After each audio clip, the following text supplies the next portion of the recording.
Hello, my name is Mary Copeland, and welcome to The Road Ahead. Through a series of guests, we're going to help you navigate your own road ahead as you age. We will help you and your aging parents prepare for your journey. Let's face it, no one wants to find themselves in a crisis mode simply because they did not have access to information well in advance. As the publisher of Compass and Clock, we are going to help you achieve your best future. Today, my guest is Daphne Davis. Since 2001, Daphne has been dedicated to seniors and their families. And in 2013, she founded Pinnacle Senior Placement Services, where they believe doing the right thing for the right reason every time. I think that motto is awesome, and we should all live by that. So, Daphne, welcome to The Road Ahead. Thanks for joining me today. Thanks, Mary. I look forward to being here and sharing some information for our families. Well, you have some invaluable information right now because today we're going to be talking about isolation and loneliness and its biological effects on our seniors that are suffering from cognitive impairments and dementia. So my first question for you, Daphne, is what changes are you seeing in your seniors right now since implementing the social distancing and limited family visits during COVID-19? That's a big, broad question, Mary, but it's one that I can speak to personally. I have been helping a lot of families since the middle of March go through this whole change in how we care for our seniors. And now that we're embarking on our fourth or fifth month, it is getting a little weary for people. And so I'm really glad that we get to talk about this subject. I believe that everyone who has an elder in their life who has any kind of isolation issues going on, whether that be in their own home or in a community or adult family home, is struggling. We are social people, and it's important for us to have that social interaction. But when you throw on cognitive degeneration or issues that are happening within the brain, a whole different element is brought to the table. And part of that has to do with just our basic fight or flight. Mhm. And we all have that, every single one of us, and we use that mechanism and those hormones differently depending upon our personalities.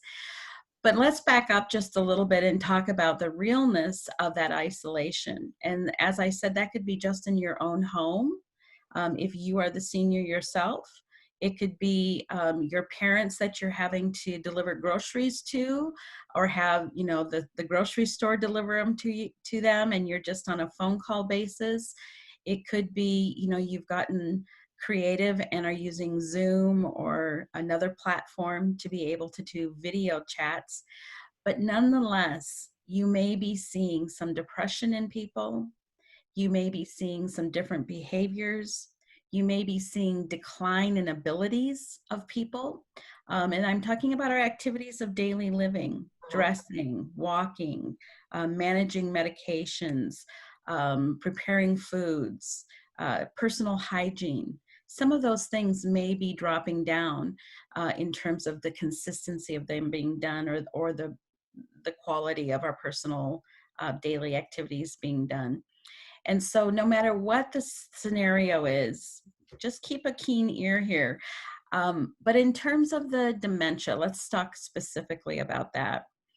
When you have dementia, it's an actual deterioration of parts of your brain, and it's different for everyone. Dementia is the umbrella term for 100 different kinds of dementia. And so depending upon where the deterioration is happening in your brain can be a factor to what kind of dementia someone has. Doesn't really matter what kind. What matters is that we have to adjust to where people are. And right now, because of the isolation and loneliness and change in routines and not seeing family members and not having their security blanket, their rock, the person that really grounds them, that causes cortisol, adrenaline, hormones that we all have to kind of spike. Mhm. And that's what pushes us into the fight or flight. So that's the beginning of what happens. I am seeing people have different behaviors that we haven't noticed before, or augmented behaviors. And when I talk about behaviors, I mean things that are sometimes we might say not socially appropriate, Mm. or they get defensive, or people get more withdrawn. Maybe they've stopped eating. Maybe they're hoarding things a little more or hiding things in particular places, or they're not aware that those things are being hidden, but now someone's stolen them. There's all kinds of different ways that we can start having clues that things are changing. So, what can we do to help with their loneliness right now, knowing that um, if a loved one's in a senior housing community, that with COVID and the governor's proclamations, visitation is not happening at the moment as far as entering the building. Yeah. It is my personal feeling, and this is just from 20 years of doing this job, but my personal feeling is that if you think of someone, let them know. If you think of doing something for someone, do it. Don't put it on the back burner any longer. Make it happen. And let me give you some real examples of how we can help support people. Um, if you think of that card, some of us have drawers of cards that we've intended to send. The thank you card, thinking of you, sympathy, hope your day is great. The blank card that you can write anything in. Please get a roll of stamps and make it simple for yourself to send the quote snail mail. There's nothing better than to get a card. And if you want to, put something, a little drawing from maybe one of their grandkids in there, if this is for your parents, do that extra mile. And the bonus there is that your children will get to give of themselves and get out of their own thoughts as well. That's part of what's happening in our isolation, is that we have too much time to think. And we're in our own space and we're thinking about the woe is me, or all the things that we have to do, or the frustrations that we have, and we have forgotten how to get the joy.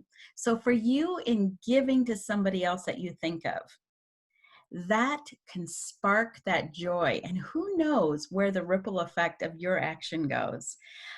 So that's one way that we can help people. Another way is that just to pick up the phone. It might be cumbersome in some situations. You might have to go through a caregiver or a nurse's station or something like that, but make it a priority for you to reach out to someone.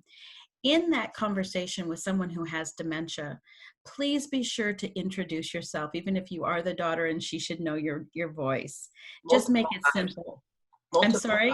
probably multiple times throughout the conversation, reiterate, Mom, it's, Mary, I'm so happy to be talking to you right now. Yeah. And then what you're saying too, where you said that the caregiver might have to be involved, or the nurse's station, the same would go with sending a card. Yeah. Maybe your loved one can't read right now, but they would just enjoy receiving it. The nurse or the caregiver can show it to them, can read it to them. Put a picture inside, maybe put some pictures inside instead of a drawing, or in addition, family pictures. But they could just hold that card, that tangible card, those photos, right? And Yes. just know it's special. Yes. And you bring up a really good point. I'm actually getting some photos printed. I mean, even if it's just on a piece of paper off of your computer printer, it doesn't have to be on glossy paper, but it is something tangible. It's something that they can have. That's a really good suggestion, Mary. But to actually make those things happen when you're in the conversation with somebody, sometimes I put myself in the third party so that I don't appear to be talking down to anyone, but I'll say something like, I just thought to myself, Daphne, pause, give this person a call. And so if it's an acquaintance, then you're not like introducing yourself, being awkward, but you put yourself in that third person and you have an opportunity to be able to say your name. So it's kind of a nice casual way of slipping your name in. Or sometimes you can talk about, I was reminiscing about when you and I did XYZ.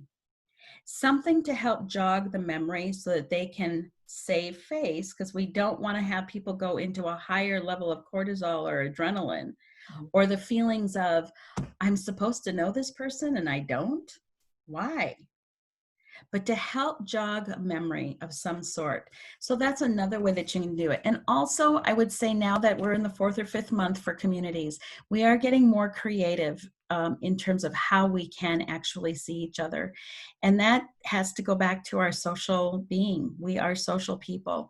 And we're learning that we may be embracing a little bit of the ripple effect of our, and I'm going to use this word loosely, so don't shoot the messenger, but kind of extreme measures that we've taken to protect our elders. And I'm not saying they're not warranted. I'm just saying we have to try and figure out an adjustment of how we can interact with each other. So contact your communities of care if you have a loved one in a community. Adult family home, assisted living, memory care, a nursing home, rehab facility.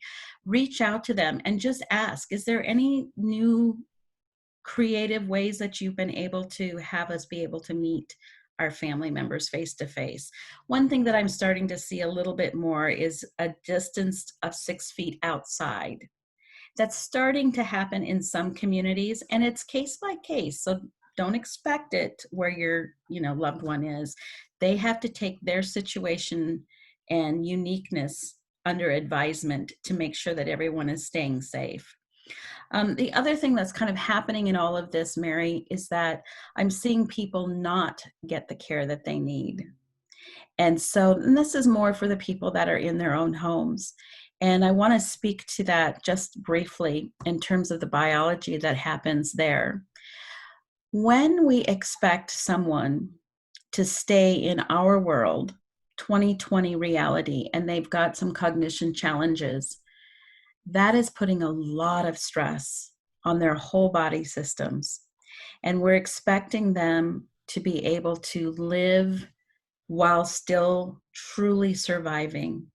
Depending upon where they are in the journey of dementia, that surviving can be more intense the further along in the disease process we are. And we have a finite amount of energy each day to use in our day. And so when people are spending that finite amount of energy on basic things, such as basic as this, I desire a glass of water. Where do I keep my glasses? Where are the cups? How come I can't remember where the cups are in my kitchen? Now, that's not going to be a conversation that you hear with your loved one, but it is a reality. It might be a different example, but that simplicity is happening. And so then we go into all kinds of different stress modes. And stress, as we all know, causes major factors on our organs and our body systems. And so we want to try and eliminate as much stress as we can. Now, easier said than done, because you yourself as a primary caregiver are in stress mode too. So this is really where you reach out to somebody else and say, help me find the balance here. How do I do this? And what are my options? And am I thinking right? Please don't do this journey by yourself.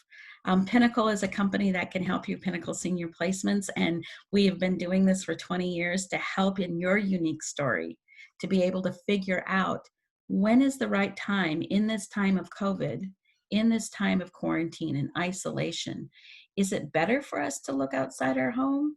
Is it better for us to get a caregiver in the home for my parents? These are all real questions. The biology of what's going on with your parents may not be evident to you face up, but have a conversation with a professional and they'll help you. So there's two things going on here. There is seniors that are living at home, and there are seniors that are in a senior housing community, whether it be memory care, assisted living, adult family home, etc. The ones that are in a housing community, limitation for visitation is off the table as far as coming into the building, giving your parent a hug, but you can go to a window. A lot of them have set up places where they can visit and see each other. But what's also happening is that you might have been going to visit on a regular basis and you helped with the caregiving. So Yes. now that you can't do that, and the caregivers at the community are taking on those extra caregiving tasks. So I'm going to put a thought there that we do need to talk about, is how you've educated the families on this, because they're feeling some kind of guilt. Yes. Um, then you've got the seniors that are living at home by themselves. And up until this point, you were probably visiting and helping with some of their caregiving needs, which you can still do because you're not restricted in going into their home. Mhm. But they're not out doing the activities they used to. If they were active in a senior center, you can't be at the senior centers right now. And going out in public is a little dangerous. So they've become more reclusive. Yes. So for those seniors that are at home, keep up your regular visits with them and get creative on them too. Um, so sorry, I was kind of summarizing everything that we were talking about. So No, that's perfect. That's perfect. Because as you can see, Mary, you've drawn to the attention the complexity of what's happening. There are so many scenarios. Everybody's story is so unique and special. And so it has layers of what to think about. And when we're in survival mode, in that adrenaline charged mode, we tend to take the most obvious things and deal with those. And now we're in the ripple effect. Now we're starting to see the ripples of this isolation and loneliness. And that's where we, as the support system, I believe, need to adjust again. We need to be a lot more intentional. We could talk about all of the things that are needed in terms of patience and languaging, and which words you avoid and use, and how you give options, and never have someone lose face. And how do you do that? And most often, as a family member supporting another loved one, gets very challenging. And so my hat's off to everyone who's doing this, and we're going along this together. We're figuring things out together. But companies such as Compass and Clock and Pinnacle Senior Placements and others are here for you. We're here. You just have to reach out. So you have a loved one and they're exhibiting these behavioral changes that you and I have been discussing. And there's ways in which to support them and help them so that they don't go down too far down that path. We want to change their direction and head them back the other way. Mhm. And so that means, as a loved one, you need to make sure that you're paying attention Yeah. to your aging parent or grandparent or the spouse, etc. And Yeah. if you see some changes, then if you're living at home, then reach out to a professional, whether it's Pinnacle Senior Placements that can help support you and educate you. Reach out to an in-home care agency like Mhm. Homestead or the Personal Touch, etc. Or you can talk to your doctor, talk to your parents' doctor, talk to your loved one's doctor, talk to the caregivers or the executive director or activity director at the senior community. Mhm. Have the conversation, start the conversation. You can be proactive, you can do something. Correct. Right. Exactly right. And Mary, I encourage people to not rely on your loved one's conversation only. Yes, that has real value because that's their perceptions, that's their reality of whatever they share with you. But there can be a whole layering of things that they go through. I don't want to bother. I don't want to worry anyone. I don't want to be, whining. I mean, can be all kinds of things that an elder goes through with not saying the whole picture. And then we add the piece of not being aware. They Mhm. just truly are not aware of what is happening. So there's little clues that you can focus in on, and at some point it'd be nice to talk about all of those things because it's so intricate. But some broad brushes are, if you are able to see your loved one in their home, make sure you see if they're eating. Pay attention to the food that is coming in. Look at their pill bottles. Are they appropriately going down? Look on the floor. Are there any medications on the floor, under the table, by the sink, wherever they are, under the lip of the the cupboard. I mean, watch for those things because they're not going to catch those things themselves. Go through the mail. Are the bills getting paid? You know, and you don't have to do it like, you know, looking over their shoulder, but just conversational, or you're standing at their desk where they, you know, have their mail, and you're just saying, hey, mom, can I look through these things? These are all little things. Or, oh gosh, I'm so glad that you took care of the water bill. I forgot to do mine. Make it up. A white lie is okay. But to have that conversation and empower people. Also, give them permission to really tell you their heart. You know, mom, this is so different. Dad, I can't even imagine how hard this is for you not to be able to see your buddies every week for coffee. You must miss them. You know, state the obvious and you may get some conversation. You know, what you're saying is too, is you can let them know they're not the only ones. It Yes. doesn't matter what age you are. You're supposed to be in a group of 5, right?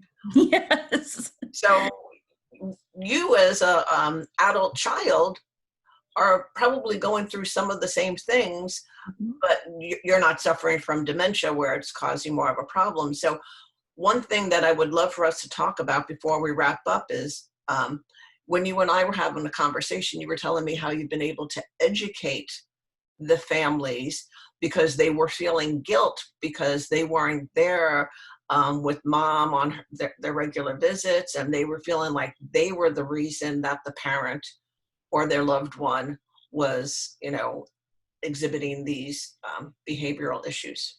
Yes. There is nothing that you can do to stop or slow down or speed up the process of a disease. There are some things that add to this cortisol and adrenaline issues, and we may see different behaviors.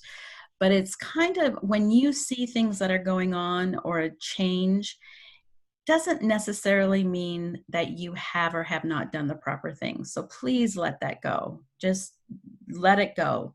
It's not anything you have or have not done. So I want you to hear that. Can we help in the process of living with dementia? Yes, we absolutely can do that. There are some people that do believe, and I would be one of them to some extent, that if you don't use it, you lose it. Mhm. But when you have dementia in there, there is a process that just happens. It's if you're not stimulated, if you're not having conversation with people, if you're not having something to get you out of your own thoughts and your own loops, yes, it can appear that things are progressing faster because you're in your own head. You're there. A move can make you think that someone has declined, but it might also be that you've given them the gift to be able to rest in their disease, that they're not on that high alert survival mode. So there's two different ways of thinking about that. If you allow someone, you say, okay, it's time to move. I can't let my mom and dad stay in the house by themselves. But this is going to be huge because now I can't see them, XYZ. We all know what those things are to some degree. But you also may be giving them the gift to have the cortisol reduced down, Mhm. that you can have the adrenaline come down. And I want you to think about it as, you know, cradling a baby, that you're letting them rock in their disease and just settle in to where their body and mind naturally is. Now we can come back up and we can find where their baseline is now and truly live instead of survive. I hope that makes some sense. I think that that's a piece that we forget about sometimes, and we just want mom and dad to stay as, quote, independent as they can. And then we play with that guilt piece in there. Am I doing the right thing? Am I not doing the right thing? How do I make this decision? But letting them rest in their disease process can be the best thing. And that's when our behaviors disappear. If you see someone going on a food strike, not eating, seeing someone being agitated, can't live in their own skin, everything irritates them, not sleeping. If they're not getting good sleep, their next day is going to be horrific. I mean, we all need to have REM sleep. So there are some things that it does benefit someone to moving forward, no matter what their language is. I'm going to stay in my house. Things are fine. No, I can handle that. No, your dad and I are eating just fine. You know, we had scrambled eggs this morning. Maybe they did, maybe they didn't. I don't know. But the bottom line is, do you see somebody who needs to kind of have added support so they're not escalating in the fight or flight? That's a lot of information. It's a ton of information. But at the same time, I think everything that we're talking about, our viewers can relate to this if they have a loved one, whether at home or in a community. And I have a phone number here I want to pull up. It is for Kitsap County. It is the dementia specialist with DSHS. Her name is Denise Hughes. Mm-hmm. And her number is 360-337-5700 or 800-562-6418. And she can do a one-time assessment at no charge. So if you have a loved one that you have seen right now over the last 4 or 5 months that had been somewhat forgetful, and you chalked it up to age, but now their behavior has changed and you're getting worried, I would highly suggest you call your local senior info and assistance office and ask about getting an assessment with the dementia specialist. That would be perfect. Perfect step. So we do have to wrap this up. Is there anything that, any parting words you want to share with our viewers that we might not have covered yet?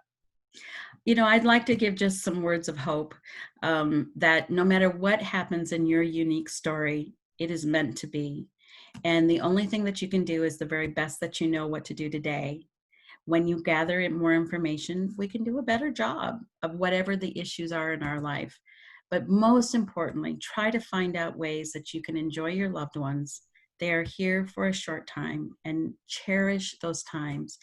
I started with the idea of, if you think of somebody or if you think of something to do for someone, do it. Just do it. I agree with that. Do not put off till tomorrow what you can do today. Yeah. You can change somebody's life by just saying a kind word. You have no idea what kind of day somebody's having, and a kind word can go a long way. And you can just, it's powerful. It is. The ripple effect is great. So, and I would definitely say that your motto, doing the right thing for the right reason every time, those are truly words to live by in many aspects of our lives, especially right now. So Daphne and viewers, thank you for joining us today. And until next time, have a great day. Stay happy, stay healthy, stay safe. We'll see you soon. Bye-bye. Bye-bye. Thank you, Daphne. You're welcome.